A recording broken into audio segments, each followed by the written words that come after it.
big long day today of promo for you? It's okay. It's great. I love it. How was Howard this morning? He was great. You've done his show before. Yeah. Always fun. He's lovely, and Robin's lovely. It's it's intense, but it's great. Good. One of our stations, KNRK in Portland, Oregon, had the great honor of being the first radio station in the States to play a Coldplay song. Right. They played Yellow. This will be the 20th year. That's true. Right. That is. Here we right? go. All right. We're off.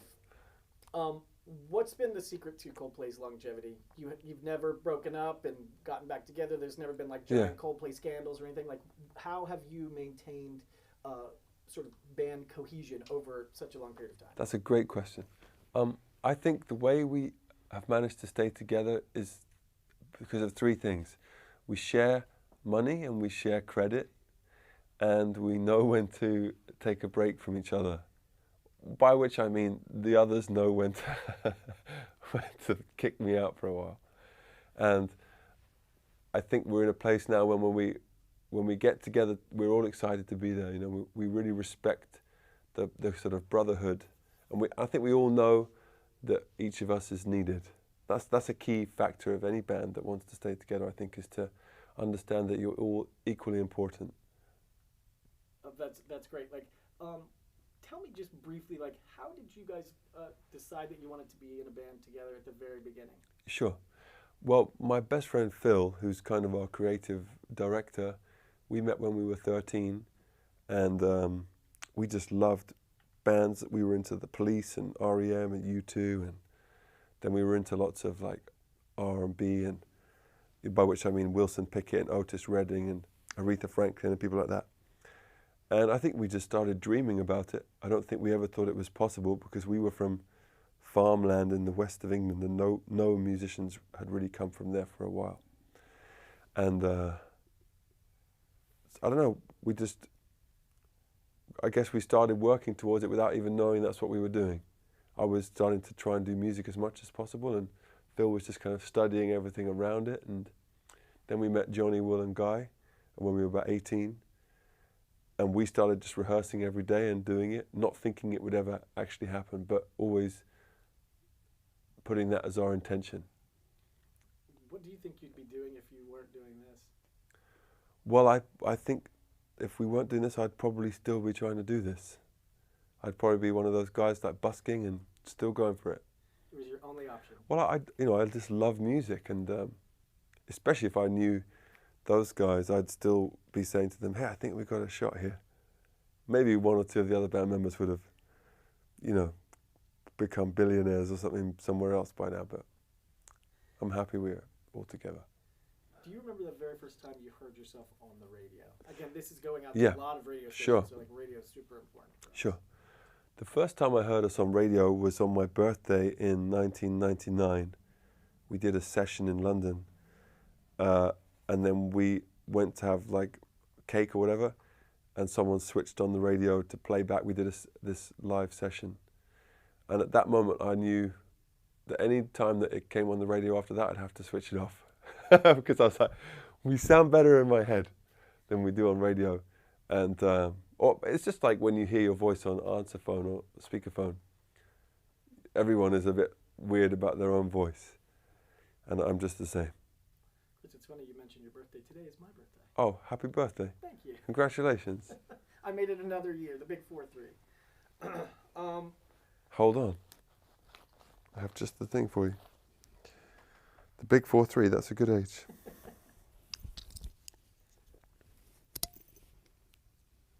Oh, Chris, thank you so much. Happy birthday to you, Adam. Thank you, sir. I will cherish that. You guys just announced a gigantic tour. It's Right. been a while since you've been on tour here in the States. Yeah. What do you have in store for the fans? We just decided to go on tour again. We haven't been on tour since 2011 or 12. I think we wanted a few years just to make songs. There was a lot of songs coming through, and we had a lot to say, and we're really enjoying that process. And then about 4 or 5 months ago, the rest of the band started to say, I wonder when we're going to go out on the road. And when they start saying that, then it's very exciting because I take their lead on that. And we're so excited to come and play here in America because I don't know, I mean, the world is our spiritual home, but there's something very special about playing in America. It's what we always dreamed of as kids. We're very blessed with amazing audiences here. There's still the glamour of being in America, which maybe if you're American you don't get as much as if you're foreign. But for us visitors, it's like something of a mecca. And I think what you can expect if you come to the show, if you like Coldplay, then I think you'll have an amazing time. We're really good at playing Coldplay songs now, and also we've become kind of comfortable with being ourselves, and we just put everything we have into our shows, and that's really where we feel at home. And we're so grateful that people show up that we want to give them as much as we've got. This is no small tour. You're doing arenas, you're doing stadiums. Like this is a gigantic show. Like I heard that you've got hundreds of trucks that go from place to place. Like give us just a little taste of what okay, sure.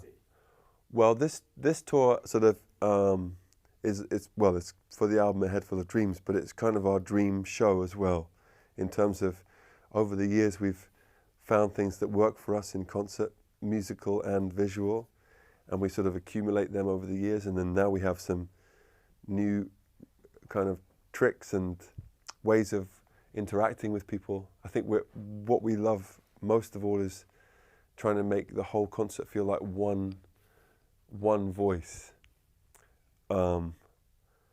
And that's what we're always trying to do, is bring us closer to the audience and bring the audience, closer to each other. And, I personally get a lot of joy out of being in the same place with thousands of people and singing the same thing. It makes me feel connected to people, whether I'm on stage doing it or watching someone else and just singing along.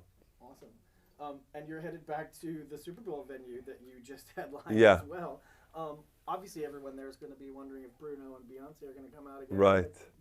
Any special guests or anything that you got planned? I think over the course of the tour, maybe one or two people will show up on stage. I don't know. It always depends on the day, and we tend to leave it till the last minute. But we have a very open door policy in the band. Basically, if you show up with a guitar, you might get a shot. But it helps if you're a legend. Like those two are. Ever since the Super Bowl, have you been sort of barraged with questions about Bruno and Beyonce and how all of that sort of came together in this gigantic thing? Like, what's the one memory that you have of that day? Well, the Super Bowl was very important for us and very special, and it was a big honor, and I'm so grateful that we were asked to do it, because it was the 50th year, and because it was in the daylight and all these things. We were starting to think, well, what can we do beyond just playing a bunch of songs and trying to sell albums or whatever? And what came forward was, right now, if you want to, you can turn on the TV and see a lot of division and people being very aggressive to each other. And we wanted to make something that said what we feel about the world, which is that most people really want to get along and are similar to other people. And, that might seem like a sort of hippie sentiment, but I really believe in it. And especially as we travel all around the world and we see all these different people, and, we get the same joy everywhere.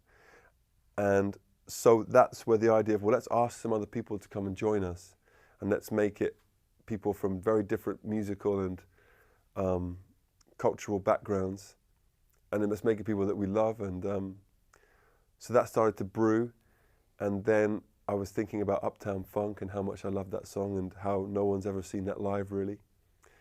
So I asked Bruno if he'd come and do it, and then we said, well, what would really make this extra special would be if we could get Beyonce to come and sing it as well. And then that turned into the Beyonce thing, and then she had this great new song about, the strong women in the world, and we really believed in that too. So it just kind of gradually evolved into this colourful thing that I'm so proud of. It became to me much more than about just one band or one thing. It was more kind of people just trying to show the power of togetherness. I don't think there were there was no one on the planet that wasn't talking about that day. It's become such a cultural phenomenon, Right. and such a cool moment. Like, are you ever surprised by how gigantic these moments get? Well, I think in that instance, we knew that lots of people are watching, and you're in someone else's house with the Super Bowl. That you're in lots of people's houses. So, for better or worse, you know that there's going to be a lot of opinions, and so, we chose to, like I said, do something that was about being human, really, and what I feel about being human, which is that I really believe in us as a species. I feel like I have great faith in us, even amidst all the terrible stuff that goes on. Now, and I also believe everyone's voices should be heard. So in the aftermath of the Super Bowl, when some people are saying that was amazing and some people are saying that was terrible, that's just me being tested on my own theory. I have to respect everyone's voice afterwards just as much as I do within the show. That's great. I was looking at the liner notes for A Head Full of Dreams, and literally you have some of the most famous people and most respected people in the world and in music as musicians, as vocalists. Like, how on earth did you amass all of, like, the President of the United States? Right, well, that was, okay. The President is on our album, that's true. Now, did he come to the studio and, like, sit back with a rum and, whatever, and just chill? No. We took the footage of the President singing Amazing Grace, which he sang at the funeral for Clementa Pinckney. And that to me was a very powerful gesture from a very powerful man to do that, rather than to preach hatred and division and attack. He chose to respond with singing that song, and I thought, what an amazing sentiment. And that kind of sentiment is what our album is about, I suppose. And so we just asked the White House if we could sample that. So he's on there. Yeah. But we have a lot of people on our album, and some of them are just, kids and ordinary people, and that's the point. Like, everyone is accepted. Yeah, but like legendary musicians, Brian Eno, and like, yeah. I mean, it seems like a pretty big feat to be able to, to have gotten all of these people to be part of this project that you guys put together. Well, it's funny. One thing my dad taught me when I was a kid was to enjoy speaking to a king as much as you enjoy speaking to someone who empties the trash. And I feel like that philosophy has just continued in terms of, I love it when someone super famous agrees to come in and help out on an album, but also I love it when one of my kids' school friends, you know what I mean? I just like it when lots of people come together to make something bigger than themselves. Well, your children are on the album as well. Yeah, yeah. Now, see, that's probably not that big of an ask. Like, right. They're probably available to do whatever it is you Well, I don't, you would think that your kids would just do whatever you ask, but of course anyone with kids knows that's not the case. So if you want your kids to appear on your album, you have to strike a deal. Yeah. First of all, they have to like the song. Second of all, there has to be maybe a pizza involved. It's basically bribery. Let's talk about, you have 2 new singles that are going to be coming out concurrently. Let's talk about Him for the Weekend, right. Your collaboration with Beyonce. Yeah. How did you guys decide to collaborate on that right. song? Well, our song Him for the Weekend is sort of about an angelic person in your life, whoever that might be. I think we've all been in that place where someone's come in who suddenly renews your faith in life or makes you see things in a different way. So that song is about that, someone making you feel amazing. So I felt like, well, who could we ask to kind of sing like an angel?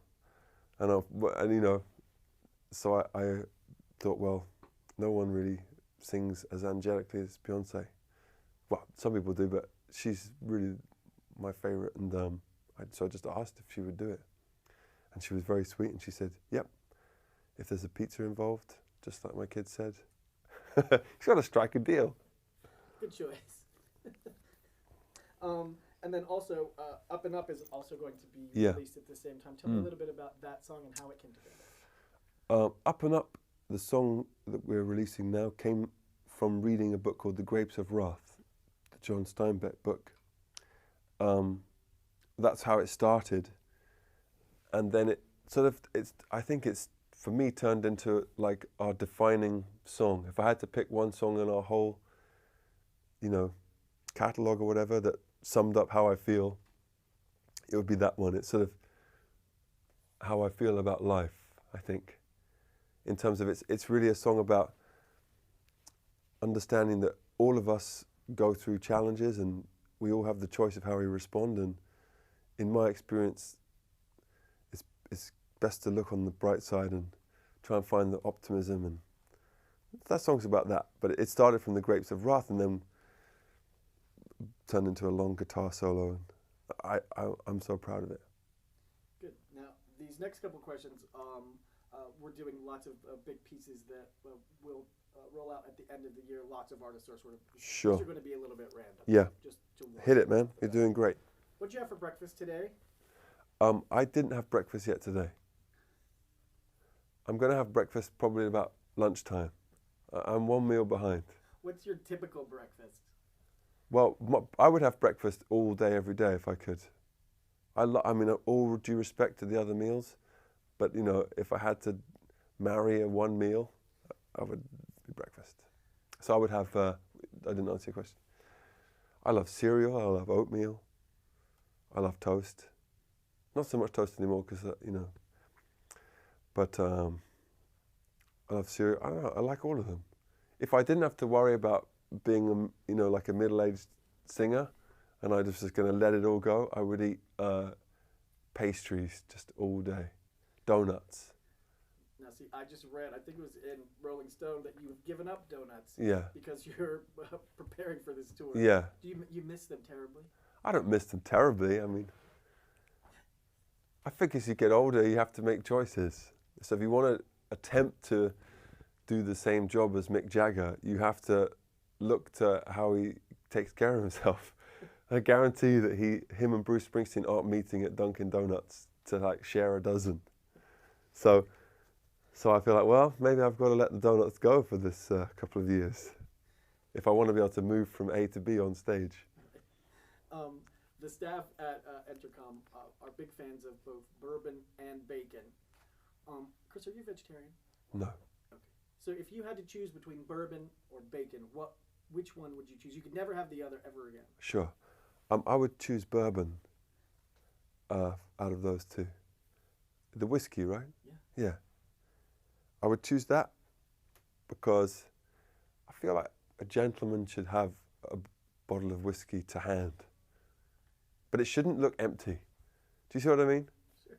I feel like if you live in a room or a house, you should have a bottle of whiskey. Just because people might want it, but it shouldn't look like you've drunk most of it. I'm very specific about how it should look. You are? Yeah. So like 3/4 of the way full. That's vaguely acceptable. Fantastic.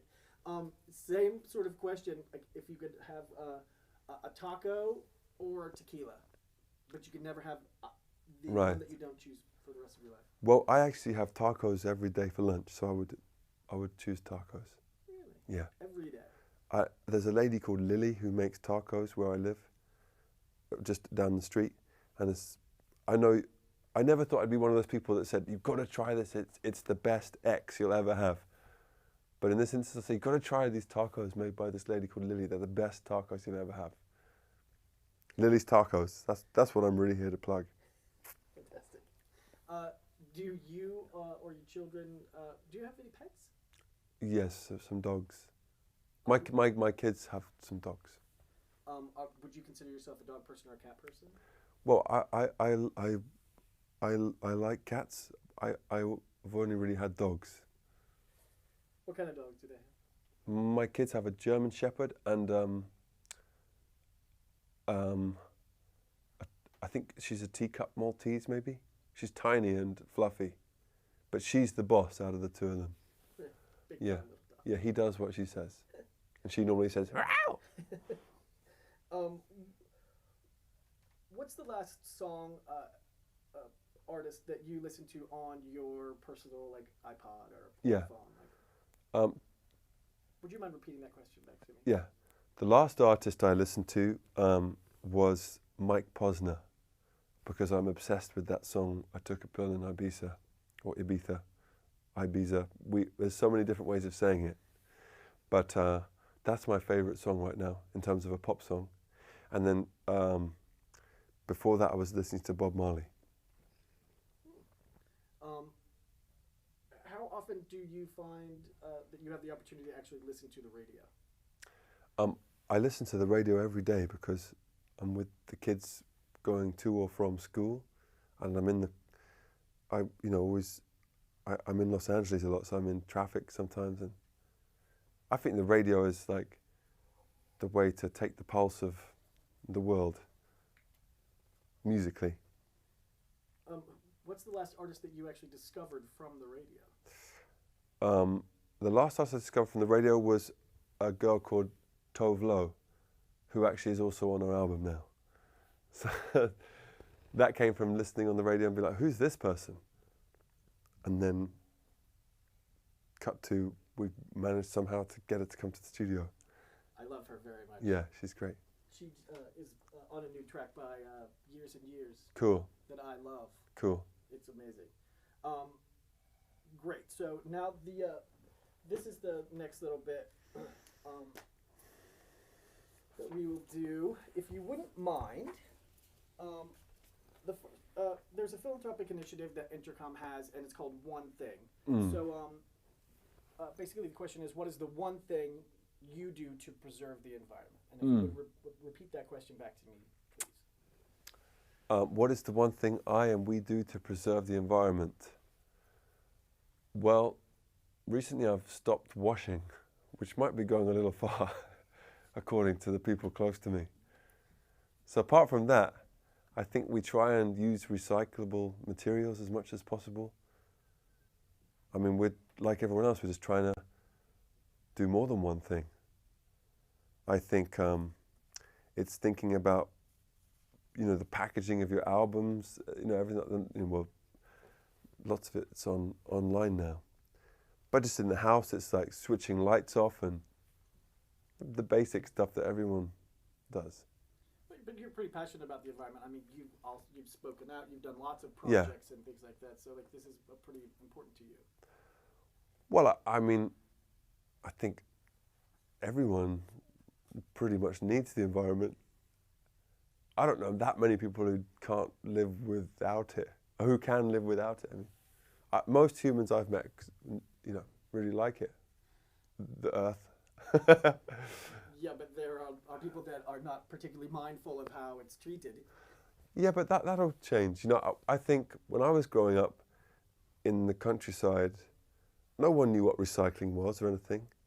And then my mum actually started getting into it, and everyone thought she was mad because she would be like, no, let's take the soda cans and put them somewhere else. And I was like, who are you? And now, of course, that, so I just feel like it just takes time. It's only that some people aren't yet sure if it really impacts them or that if it really impacts the world, but all the evidence is that we have an effect on the earth, and so we can probably have a positive one too. Great. So I have great faith that we'll all come around to that. I do too. I really hope that is the case. So this is a fan question that was sent through Facebook. Would you mind? Hello, I'm Chris Martin. Oh, I see, right. Just in case you didn't know your name, I wrote it down there for you. Who do I say this to camera? Yes, please. Jenny. Hi, I'm Chris from the band Coldplay, and I'm going to answer a question that came in on Facebook from a nice lady called Jenny, who asked me what my favorite charity is. Well, I have a few, and really I don't want to pick one because I feel like anyone that starts a charity, for the most part, is probably pretty great and has some great intention, and there may be loads I don't know about. So although I'm sort of being political here, I'd rather not pick one. Although I like Oxfam a lot, and I love the Innocence Project and Greenpeace and the people that help veterans and homeless. There's thousands of people doing great stuff. So Jenny, I'm sorry for not being very, very specific. But thank you for the question. Good night. Great. Hi, this is Chris from the band Coldplay, and this is our song, Hymn for the Weekend. Hi, this is Chris from the band Coldplay, and here's our song, Hymn for the Weekend. Hi, I'm Chris from the band Coldplay. Hi, I'm Chris from Coldplay, and this is our song, Up and Up. Thank you for listening. Hi, this is Chris from Coldplay, and this is our new song, Up and Up. Great. I'm sorry, man. No. I'm going to have to think of a little anecdote for each one. That'll do. That's it. That'll do, pig. You know what movie that's from, Adam? I do. You do? Babe. Good boy. Good man. Chris, thank you very much. We done, are we?